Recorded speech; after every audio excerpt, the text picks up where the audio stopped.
খুলনায় মরিয়ম মান্নানের মা রহিমা বেগম অপহরণ হননি বলে নিশ্চিত করেছেন police bureau of investigation PBI. Mariam Mannan তার মাকে চিকিৎসার জন্য জাতীয় মানসিক স্বাস্থ্য ইনস্টিটিউটে নিলেও পিবিআই বলছে উদ্ধারের সময় রহিমা বেগম ছিলেন সম্পূর্ণ সুস্থ। বিস্তারিত রকিবউদ্দিন পান্নুর প্রতিবেদনে।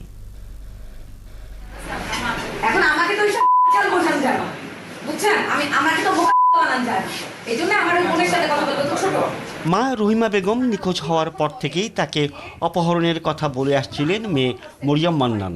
যারাই বলেছে রহিমা বেগম আত্মগোপন করেছেন তাদের প্রতি কটুবাক্য ছুড়েছেন মরিয়ম। আমি কাউকে ছেড়ে দিব না, আমি কোনো বাচ্চাকে ছেড়ে দিব না, এটা মনে রাখেন। বাচ্চারা খেলা দেখতেছে।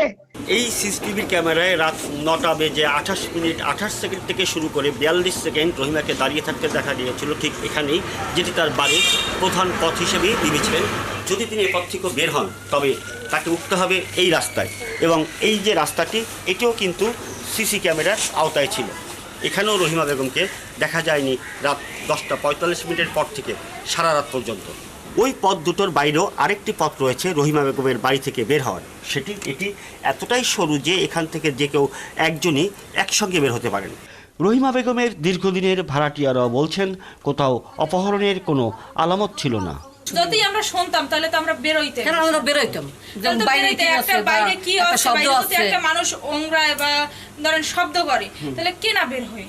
তদন্তকারী কর্তৃপক্ষ পিবিআই নিশ্চিত হয়েছে রহিমা বেগম অপহরণ হয়নি।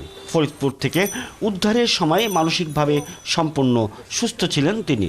ওনাকে সম্পূর্ণ সুস্থ অবস্থায় বিজ্ঞ আদালতে 22 ধারা অনুযায়ী জবানবন্দি দেওয়ার জন্য প্রেরণ করা হয় এবং সেখানে উনি সম্পূর্ণ সুস্থ হিসাবে জবানবন্দি প্রদান করেন। পরবর্তীতে বিজ্ঞ আদালতের নির্দেশে এই মামলার বাদী আদুরি আক্তার, যিনি রহিমা বেগমের কন্যা, তার নিকট বিজ্ঞ আদালত তার হেফাজতে প্রেরণ করেন। এদিকে মামলাবাজদের শাস্তির দাবিতে খুলনার ফুলবাড়িগেট বাস স্ট্যান্ড এলাকায় বৃহস্পতিবার মানববন্ধন করেছে বণিকপাড়ার লোকজন। কথিত অপহরণ মামলায় গ্রেপ্তার হওয়াদের মুক্তিও চেয়েছেন তারা। রকিবউদ্দিন পান্নু, ৭১, খুলনা।